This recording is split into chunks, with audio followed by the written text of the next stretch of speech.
নমস্কার বন্ধুরা, আপনারা তো অনেক রকমের পরোটা খেয়েছেন, আটা, ময়দা। আজ আমি আপনাদের সুজির পরোটা বানিয়ে দেখাবো। এতটাই নরম, সফট আর তুলোর মতো তুলতুলে হয়। আপনারা যদি না বাড়িতে একবার বানান তো আপনাদের বিশ্বাস হবে না। এর জন্য কিন্তু পুরো রেসিপিটা দেখতে থাকুন, আশা করি আপনাদের খুবই ভালো লাগবে।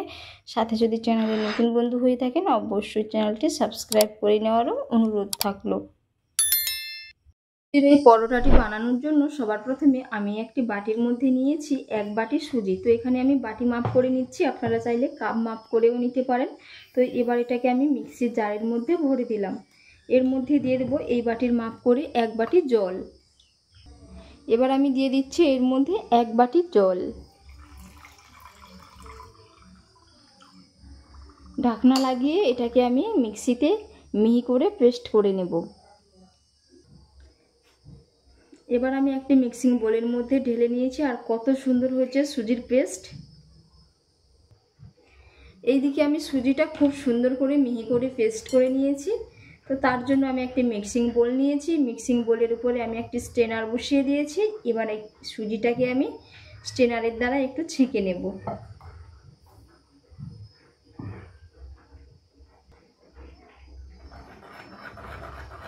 এইভাবে করতে থাকবো, তাতে কিন্তু খুব সহজেই গলে যাবে। খুব সুন্দর করে কিন্তু আমি ছেঁকে নিয়েছি। তো ছেঁকার পরে এরকম সুজির একটা মাড় বেরিয়েছে। এটা কিন্তু এর মধ্যে আর মেশাবো না, এটা আমি বাদ দিয়ে দেব। এই যে এই মাড়টা কিন্তু এর মধ্যে মেশালে পরোটাগুলো ভালো হবে না, এর কারণে এটা আমি বাদ দিয়ে দেব। এবার আমি এর মধ্যে দিয়ে দিচ্ছি পরিমাণ মতো লবণ। আর বন্ধুরা, বেটারের ঘনত্বটা দেখে নিশ্চয়ই বুঝতে পেরেছেন, এটা কিন্তু এখনও খুবই ঘন। তো এর মধ্যে আমি 1 বাটি জল দিয়েছি, আরও 1 বাটি জল এর মধ্যে আমি দিয়ে দেব। টোটাল এখানে আমি 2 বাটি জল দিয়ে দেব।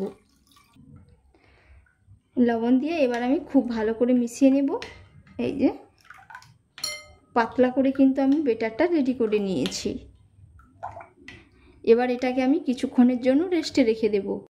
এবার আমি একটা বাটি নিয়েছি, বাটির মধ্যে দিয়ে দিচ্ছি 2টো ডিম ফেটিয়ে।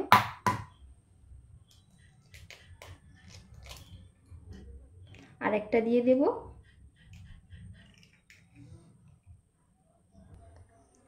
এবার আমি দিয়ে দিচ্ছি পরিমাণ মতো লবণ। ভালো করে একসাথে মিশিয়ে নেব। আর আপনাদের হাতের কাছে যদি গোলমরিচের গুঁড়ো থাকে আপনারা দেবেন, আর যদি না থাকে অল্প করে একটু লঙ্কার গুঁড়োও মিশিয়ে নিতে পারেন। অল্প করে একটু লঙ্কার গুঁড়ো দিয়ে দিলাম। খুব সুন্দর করে মিশিয়ে নিয়েছি। এবার আমি গ্যাসের চুলার মধ্যে একটি কড়াই বসিয়ে দেব। গ্যাসের চুলার মধ্যে আমি একটি কড়াই বসিয়ে দিয়েছি। কড়াইটাও খুব সুন্দর হয়ে গরম হয়ে গেছে। এবার আমি এর মধ্যে একটু সাদা তেল ব্রাশ করে নিচ্ছি। একেবারে অল্প করে কিন্তু ব্রাশ করে নিতে হবে। কড়াইয়ের মধ্যে ভালো করে আমি তেল ব্রাশ করে নিয়েছি। এবার আমি এর মধ্যে দিয়ে দিচ্ছি 1/2 কাপ বেটার। যে বেটারটা রেডি করে রেখেছিলাম দিয়ে দিলাম। এবার এটাকে আমি খুব ভালো করে ঘুরিয়ে নেব এই রকম করে।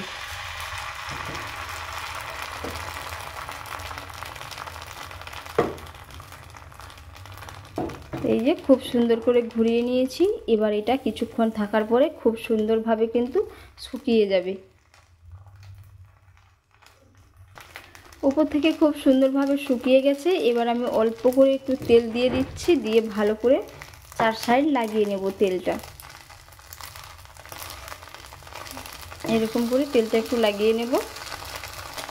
তেল খুব সুন্দর করে আমি লাগিয়ে নিয়েছি। এবার আমি একটু ডিম যে ফেটিয়ে রেখেছিলাম সেটা উপর থেকে একটু ব্রাশ করে দেব এইরকমভাবে।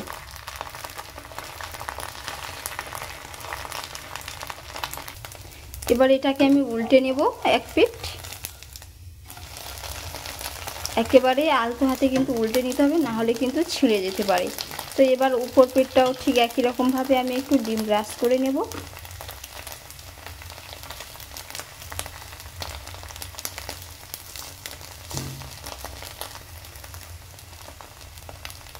ব্রাশ করা হয়ে গেছে। এবার এটাকেও আমি ঠিক একই রকমভাবে উল্টে নেব। খুব সুন্দর হয়েছে কিন্তু উল্টো পিঠটা। এইরকম 2 পিঠ ভেজে তুলে নেব। খুব সুন্দর করে ভাজা হয়ে গেছে। এবার এটা আমি তুলে নিচ্ছি। আবারও একটা ঠিক একই রকমভাবে দিয়ে দিচ্ছি। এবার আমি ঘুরিয়ে নেব কড়াইটা।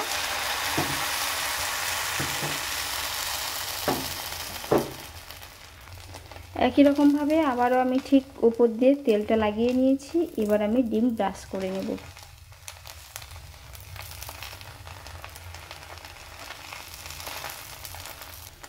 এটাও ঠিক একই রকমভাবে আমি উল্টে পাল্টে ভেজে নিয়েছি। এবার এটা আমি তুলে নেব। বাকিগুলো ঠিক এক এক করে এই রকম করেই কিন্তু আমি বানিয়ে নেব। এক এক করে সমস্তগুলো বানিয়ে নিয়েছি। আর কতটা সুন্দর হয়েছে বন্ধুরা, দেখে নিশ্চয়ই আপনারা বুঝতে পেরেছেন। একেবারেই নরম সফট আর তুলোর মতো তুলতুলে, খেতেও কিন্তু দারুণ হয়। অবশ্যই আপনারা কিন্তু বাড়িতে একবার বানিয়ে নেবেন। এই যে কতটা সফট হয়েছে। আর এতক্ষণ পুরো রেসিপিটা দেখার জন্য আপনাদের অসংখ্য অসংখ্য ধন্যবাদ থাকলো। আপনাদের সাথে নেক্সট অন্য একটি রেসিপিতে দেখা হচ্ছে। আপনারা সকলেই ভালো থাকবেন, সুস্থ থাকবেন। ধন্যবাদ।